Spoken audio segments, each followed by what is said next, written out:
सामीन मोहतरम, को जो गालब ने कहा है कि कैदे हयात तो बंदे गम असल में दोनों एक हैं। मौत से पहले आदमी गम से निजात पाए क्यों। तो ऐसा ही है कि ज़िंदगी खुशी और गम, रात और दिन, अंधेरे और उजाले और मुश्किलात, नाकामियों और कामयाबियों से इबारत है। आपने देखा होगा और सुना होगा कि आजकल हर इंसान ये शिकवा करता नज़र आता है कि मैं बहुत टेंशन में हूँ, मेरे मसाइल बहुत ज़्यादा हैं,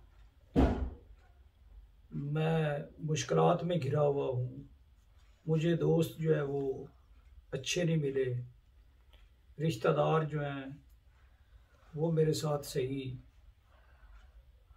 उनका रवैया नहीं है। हर शख्स जो है ना वो शिकवा कुनाह है।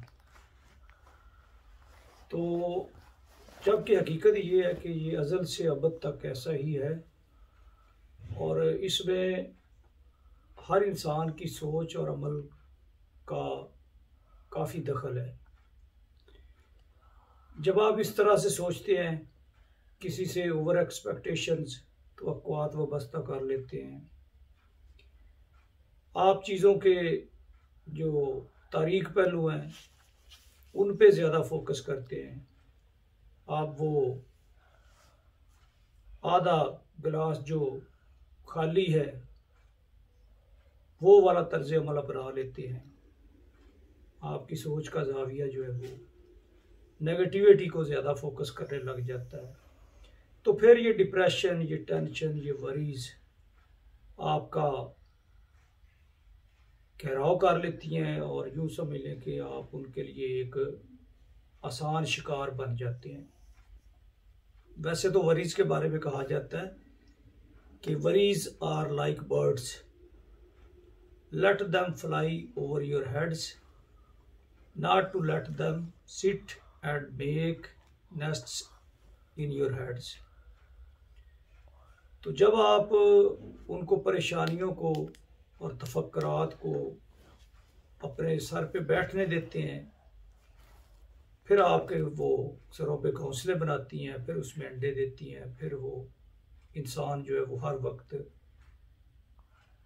दुखों का रोना रोता रहता है, मायूसियों की बात करता है, लोगों से शिकवे करता रहता है। तो जबकि इसके मुकाबले में एक ऑप्टिमिस्ट इंसान होता है, जैसे चर्चिल ने कहा है कि optimist sees the opportunity in the difficulties, the pessimist sees the difficulties in opportunity। तो अब ये डिपेंड करता है कि आप कौन सा वाला रवैया अपनाते हैं। ये भी कहा जाता है कि life is not a bed of roses, लेकिन विग्नेश कार्थिक ने इसको और तरह से प्रूव किया है। उसकी कोट है कि life is not a bed of roses, wrong. हकीकत में जिंदगी बेड ऑफ रोजेज ही है, गुलाबों का ही बिछौना है, बिस्तर है। मगर ये गुलाब जो है ये हकीकत में जब खिलते हैं, पुरकशिश गुलाब, कलरफुल गुलाब जब खिलते हैं तो इनके साथ सैकड़ों की तादाद में कांटे होते हैं। और अब वो मिसाल यूँ देता है कि जैसे गुलाब जो है, यानी इसको आप अपनी प्रैक्टिकल लाइफ में सक्सेस कह सकते हैं, कामयाबियाँ, अब अगली ज़िंदगी में इसको हैप्पीनेस कह सकते हैं, आपके अचीवमेंट्स, आपकी हैप्पीनेस।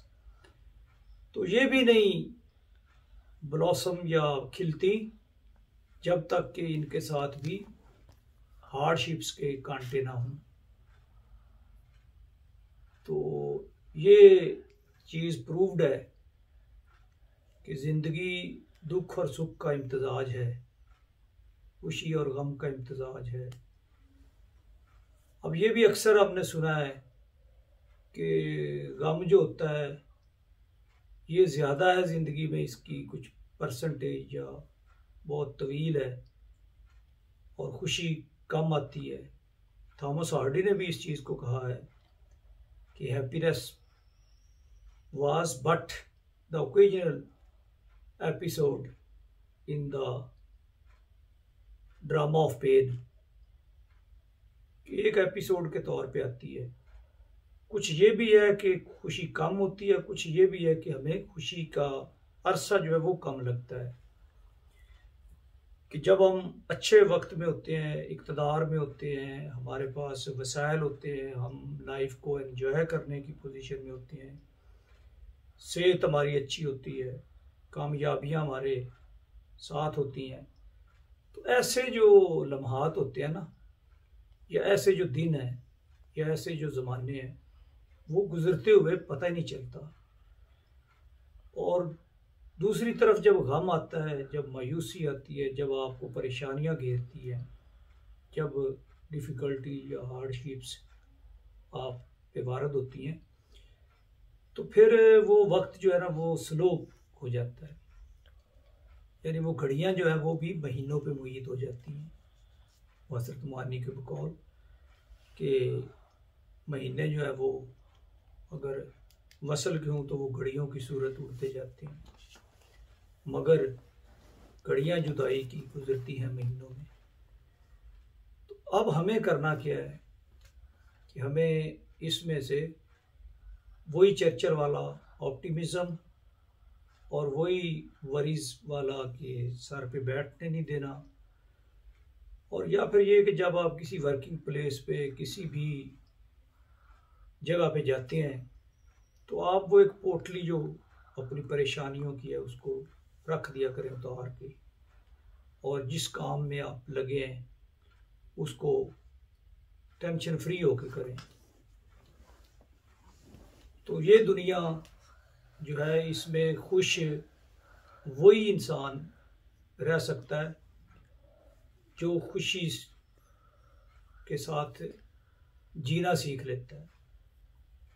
वरना कोई अगर ये समझे कि दुनिया में सिर्फ खुशी होगी, गम नहीं होगा, और दुनिया जो है वो कोई जन्नत का नज़ारा पेश करेगी, या आइडियलिज़म में चला जाए, या कोई यूटोपियन स्टेट का जैसे वो तस्वर था वैसा कुछ फ़र्ज कर ले, तो ये हकीकत के ख़िलाफ़ है। और जो हकीकत है वो यही है कि सबात एक तगैर को है ज़माने में, कि जो भी कैफियत है, जो भी हालत है, जो भी आपका फेज़ ऑफ लाइफ है, उसको चेंज होना है, उसको गुज़रना है, और नया जो फेज़ ऑफ लाइफ है उसको आना है।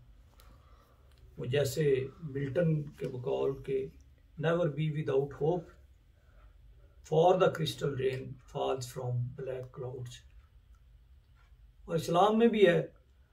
अब नबी पाक सल्लल्लाहु अलैहि वसल्लम की सीरत को देख लें, उनकी मुश्किलात और उनके गम और उनके हुज़्न मलाल के जो उन पे आए ज़माने, उनको देखें तो फिर भी आपको ये सबक मिलता है कि बिलाखिर कामयाबियाँ, खुशियाँ भी आपके नसीब में आती हैं, मगर ये ऐसे ही है कि जैसे कोई कहते हैं कि जब इंसान के ऊपर मायूसी छा जाती है, उसे नाकामियाँ हर तरफ नज़र आती हैं और अंधेरे नज़र आते हैं, तो उस वक्त कहते हैं कि किस्मत उसके लिए कुछ बहुत ही बड़ा करने जा रही होती है।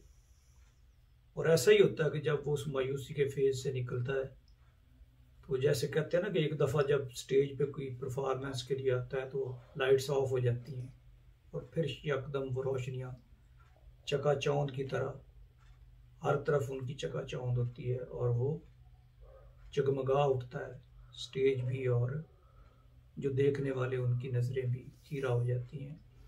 तो यही हाल है खुशी का, यही हाल है गम का, और यही हाल है ज़िंदगी का। तो वरना तो वो जो फ़ानी ने कहा था कि हर नफ्स है, हर नफ्स उम्र गुज़श्ता की है, मैयत फ़ानी ज़िंदगी नाम है, मर मर के जिए जाने का। तो बस खुश रहना सीखिए, ज़िंदगी में मायूसियों और नाकामियों और मसाइलों मुश्किलात में से अपॉर्चुनिटीज़ तलाश करना सीखिए। आपकी ज़िंदगी बदल जाएगी, आपके हालात बदल जाएंगे, आपको यही ज़िंदगी जो है ये मतवाज़न नज़र आएगी। अल्लाह हाफिज़।